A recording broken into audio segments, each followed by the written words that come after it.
How's it going, everyone? Welcome to Media Hot Takes, where I look at some of the dumbest or just the biggest takes of the last week from NBA media people and tell you what I think about them. That's essentially the entire concept. Before we get started, if you could like this video and subscribe to me, that would mean a lot. I'm very new on YouTube and I'd love to be able to feed myself using this platform one day, so it'd be extremely dope if you could like and comment on this video or do all that shit that YouTube's algorithm likes. Would really appreciate it. Alright, enough of that. Let's get on with the video.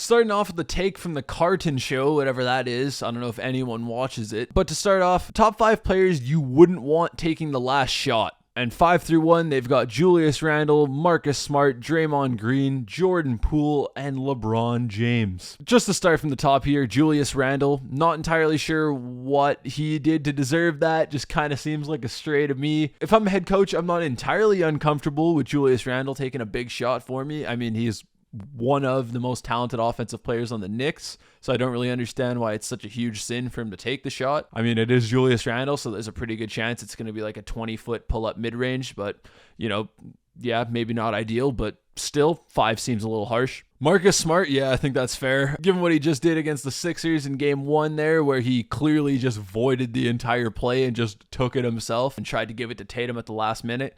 Yeah, okay, I think that's a fair placement. Draymond Green, nobody in the history of basketball has ever drawn up a play for Draymond Green to hit the last shot, so this is kind of redundant. Like, yeah, I wouldn't want Draymond Green taking that shot. I also wouldn't draw up a final shot for like Clint Capella or like Andre Drummond. But like, it's completely unrealistic that they'd actually draw up a play with the intention of Draymond Green taking the last shot. So I just think this is kind of dumb. Jordan Poole, yeah, I mean, that was a bad shot the other night. Can't really argue with it. That being said, the guy's got full confidence in himself. You know, if he has an open 3-pointer for like a big shot in a game I'm coaching, I don't really have a problem with that. He shoots really well from 3. I mean, I'm not going to hate if he takes that. That being said, fucking dumb 3 that he took the other night against the Lakers. Absolutely brutal. And LeBron James. Okay, I am not a LeBron fan, but to say that he is the number 1 guy you wouldn't want taking a shot, aka Draymond Green being a better option to take said shot, that's just obviously for fucking clicks. Like, this is stupid. I don't even think it's worth discussing this. LeBron's hit a ton of big shots in his career. Never been a LeBron fan. But if you really think he's the worst person you could pick to take a clutch shot, you don't really think that. You're just saying it. All right, moving on to this Kevin Garnett tweet. This might be the most meaningful Steph versus Bron out of them all. Shit. I mean, there's no point talking about this logically because clearly the thought wasn't formed logically. But for what it's worth, Steph Curry and LeBron have in fact played 4 times in the NBA Finals, which for those of you who don't know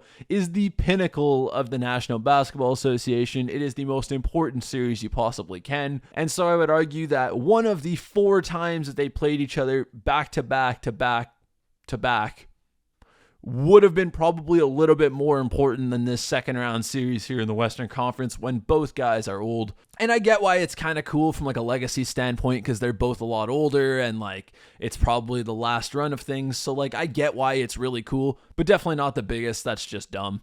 On to the hot take factory, Kendrick Perkins with Steph Curry is the greatest point guard to ever play the game of basketball. Period. When I first came up with the idea for this series, I was thinking that my primary target was probably going to be Kendrick Perkins. He's by far the worst person in NBA media and constantly says ignorant shit, so I was kind of expecting to just destroy him constantly. But I actually think this is a relatively base take. I'm not even saying I agree with this, but I do think we're at the point where we should start having a conversation about, is Steph Curry the greatest point guard of all time? Magic Johnson, obviously a culture-defining player, a generational passing talent, won a bunch of championships, awesome, really great player. Steph Curry, however, I would argue had an even bigger impact on the game. He literally changed the way this sport is played now with the increase of 3-point shooting. And when the Warriors were just really getting going, there was a lot of talk about, can a team based on shooting win the championship? Now I think that Steph Curry has made that conversation. Can you win the championship without being an elite shooting team? I think there's a difference between greatest and best point guard. I'm pretty sure that if I needed to take one in a game for my life, I'm picking Steph Curry, but I don't know if that makes him the greatest point guard of all time. He might still have a little bit more time left before he accomplishes that. That being said, totally reasonable take. No beef on this one from KP. Brian Windhorst in a long-winded response that I don't Hey, pun intended. About Giannis not extending with the Bucks this summer. Not going to play you the entire clip, but here's this. They have guys in their 30s who need to get paid, and they have Giannis who's in his 20s who has a contract extension situation.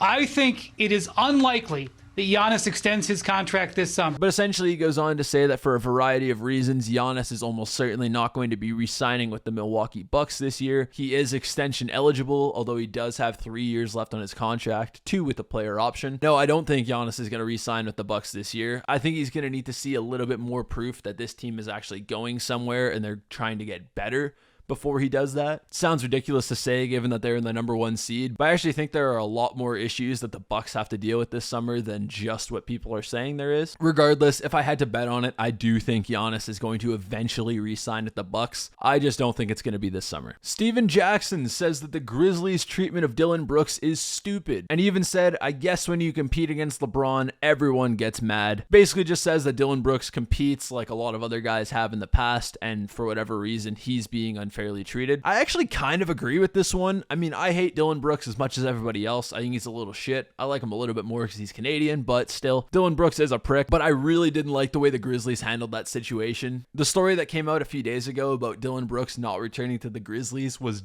definitely leaked by somebody in the Grizzlies organization. That's kind of where these stories come from. And I think it's really unfair that they had to add on the under any circumstances he will not be re-signed. I just think that's kind of a dick move. I understand why other teams wouldn't like Dillon Brooks, and I get why the Grizzlies might have some beef with him because of his shot selection and general things that hurt the team. But like, it can't ever be doubted, this guy gave 100% effort to the Grizzlies. And I think it's pretty unfair to say that about him. It's just kind of savage. Like, I wouldn't have done that. Next one from Shaq. Dillon Brooks could be out of the league next season. I definitely don't agree with this one. Just because he's annoying and has a really bad shot selection doesn't change the fact that he is an elite defensive player. That's always going to be valuable in the NBA, and as much as all the jokes about him learning Mandarin have been hilarious, he is going to be on an NBA roster next season. It would be insane if he isn't. If Steph Curry beats LeBron in this series, and dare I say wins his 5th NBA championship, we might have to remove LeBron James off of the Mount Rushmore and put Steph Curry on it.